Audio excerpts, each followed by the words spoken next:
ఆపదలో ఉండి హాస్పిటల్లో పోయి వైద్యం అందించుకుంటాం ప్రైవేట్ హాస్పిటల్లో.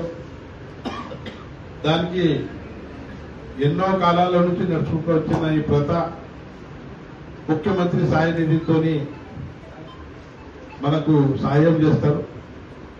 ఇటువంటి సాయం నేను గెలిచిన తర్వాత 2002 సంవత్సరంలో దాదాపు 4000 కన్నా పైన చెట్లు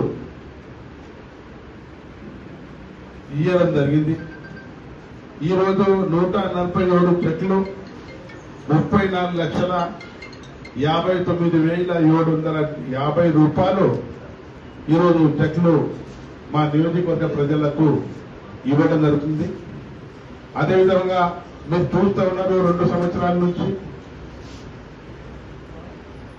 చెట్లు అనేది ఇచ్చేది ఏదైతే కార్యక్రమం ఉంది, నేను ఎటువంటి అభిప్రాయం లేకుండా భేదాలు లేకుండా పార్టీకి అతీతంగా దూరం ఉండి ఎవరైతే హాస్పిటల్లో జాయిన్ అవుతారో వాళ్లకు ఈ చెట్లు ఇవ్వాలా, వాళ్ళకు సాయం